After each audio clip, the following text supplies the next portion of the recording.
La pepsina. El día de hoy junto a Esteban Leonardo Jufre Reyes y mi nombre es María Ignacia Lavina Alfaro, hablaremos de la pepsina, una enzima fundamental para el.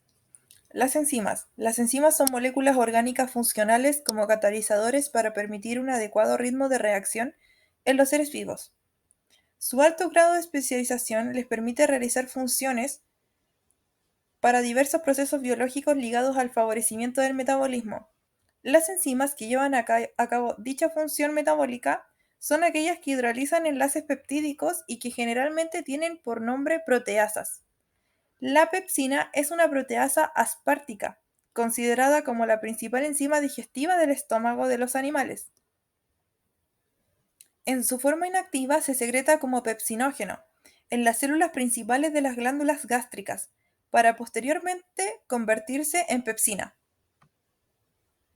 El pepsinógeno es una enzima proteolítica secretada esencialmente por las células de la mucosa gástrica. Se produce exclusivamente por las glándulas del cuerpo y fondo gástrico.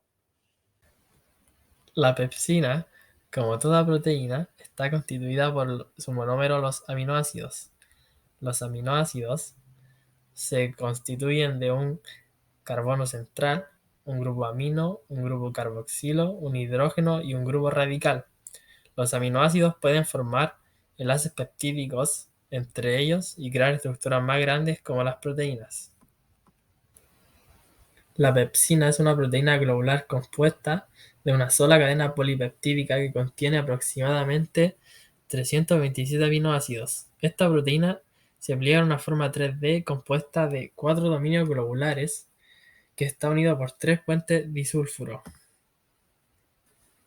Los puentes disulfuro consisten en una unión covalente entre dos átomos de azufre que le otorga estabilidad a la estructura de las proteínas más complejas como la cuaternaria, en el caso de la pepsina. Los sitios activos de la pepsina están formados por un dímero de aspartato y ácido glutámico. Estos sitios activos se encuentran en el extremo de la proteína y son los responsables de la habilidad de la pepsina para unirse a los enlaces peptídicos y romper las proteínas en pequeños péptidos y aminoácidos. Bueno, dentro de las características funcionales de la pepsina podemos encontrar un pH de 1 a 2, es decir, un pH muy ácido, que sería el pH del jugo gástrico aproximadamente, y una temperatura de 37-45 grados Celsius. El jugo gástrico también está compuesto de ácido clorhídrico, que al entrar en contacto con el pepsinógeno corta la cola de aminoácidos, que se puede ver arriba en el esquema en verde, transformándolo así en pepsina. Esto significa que queda un sitio activo liberado para que la pepsina entre en contacto con otra proteína y de esta manera cumpla su rol enzimático de degradar y romper enlaces peptídicos, también puentes de disulfuro, así liberando aminoácidos como producto final esenciales, como la fenilalanina, el triptófano y la leucina. Bueno, ahora para relacionar la termodinámica con nuestra proteína escogida, que en este caso fue la pepsina, vamos a hablar que la energía libre de Gibbs nos permite saber la cantidad de trabajo reversible que puede realizar una proteína bajo cierta temperatura o pH constante. Es muy importante que estos dos parámetros siempre sean constantes.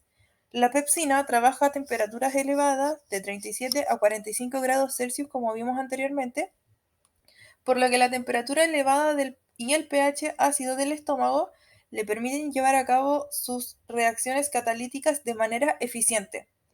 Al pasar a la zona del duodeno, el pH y la temperatura del sistema bajan y la pepsina comienza un proceso de desnaturalización como cualquier proteína dentro de un ambiente antinatural para ella. En resumen, la ecuación de energía libre de Gibbs es una herramienta importante en la termodinámica que nos permite predecir si una reacción química será espontánea o no y si liberará o absorberá energía. Entonces, ahora entrando a la entalpía de la pepsina, es que se refiere a la energía liberada o absorbida durante la reacción enzimática que involucra a la proteasa. Y la entropía, por otro lado, se refiere a la medida del desorden molecular en la estructura de la pepsina. En general, la actividad enzimática de la pepsina depende en gran cantidad a la temperatura y el pH del medio. La temperatura óptima de la pepsina ya lo dijimos anteriormente, y además también mencionamos la temperatura corporal, que son dos parámetros que podrían afectar la actividad enzimática o, ¿cómo podríamos definirlo? O acelerarla. Además, la pepsina es más activa dentro de un pH ácido, lo cual se puede ver representado en el siguiente gráfico que va a explicar mi compañero. La actividad enzimática de la pepsina es exotérmica, por lo tanto libera calor durante la reacción.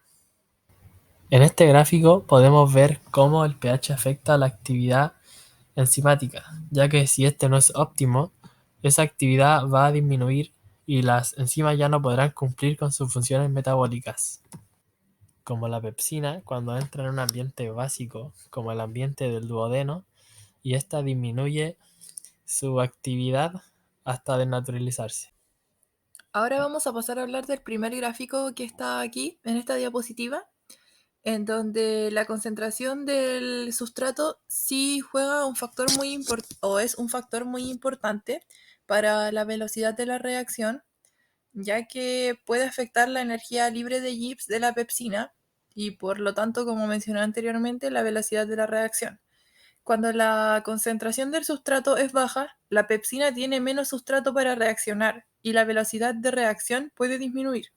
Es el caso que podemos ver aquí en el gráfico donde aparecen esas E mayúsculas con verde, es donde está sobre la enzima y luego se une al sustrato. Entonces es baja la velocidad inicial de la reacción debido a esto.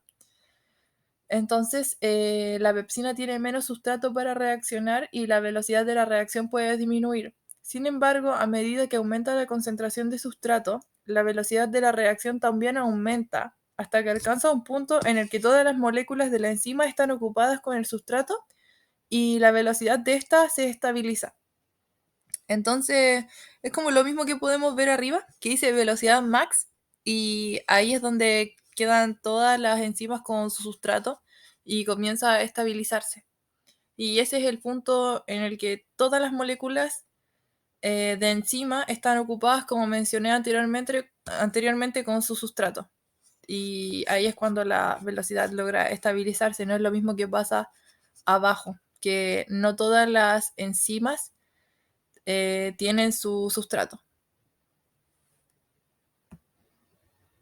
Entonces podemos llegar a la conclusión de que a mayor sustrato hay una mayor velocidad de reacción y a menor sustrato hay una menor velocidad de reacción, y esto afecta notoriamente y particularmente la actividad enzimática de esta, lo cual afecta también y conlleva a que ésta no realice los procesos metabólicos correspondientes, afectando la salud ya sea del animal o del ser humano, ya que todos los mamíferos y todo ser vivo debiese tener la pepsina dentro de su organismo, ya que es muy importante. Una disminución de la pepsina o una falta de la pepsina en el organismo puede conllevar múltiples consecuencias, como por ejemplo intolerancia a la lactosa incluso. Entonces, por eso es tan importante tener las concentraciones de pepsina con su sustrato correspondiente para llevar a cabo reacciones biológicas catabólicas de manera eficiente. En el siguiente gráfico se puede ver que la temperatura es un factor crítico que puede afectar la energía libre de Gibbs de la pepsina y por lo tanto la velocidad de la reacción. A temperaturas más bajas, la energía térmica disponible para la reacción es menor, lo que hace que la reacción sea menos espontánea. Por el contrario, a temperaturas más altas, la energía térmica disponible para la reacción es mayor, lo que hace que la reacción sea más espontánea. Bueno, ahora un poco de historia y también humor. Aquí podemos ver que hay un cuchillo que sería la pepsina apuntando a un gatito, que serían las proteínas. Y esto más que nada representa que la pepsina degrada las proteínas transformándolas en aminoácidos. Eso, y que serían aminoácidos esenciales para el organismo y para llevar a cabo funciones metabólicas, catabólicas, de gran importancia a nivel biológico y que si falla, por ejemplo, algún plegamiento dentro de la proteína, podrían haber eh, consecuencias fatídicas. También, no sé si falla el pH o si el pH decae por cierta razón o si la temperatura llega a decaer o llega a aumentar más de lo que debería por cierta razón, la proteína podría desnaturalizarse. En este caso, la enzima podría desnaturalizarse y no realizaría las actividades o reacciones enzimáticas que debiese llevar a cabo para mantener un metabolismo saludable y eficiente. Pasando a la historia, en 1893, el químico farmacéutico Caleb Bradham inventó una bebida a la que llamó Pepsi Cola, en alusión a la enzima pepsina y a las nueces de cola que usó en su receta, ya que su objetivo era crear una bebida que ayudara con la digestión y fuera deliciosa.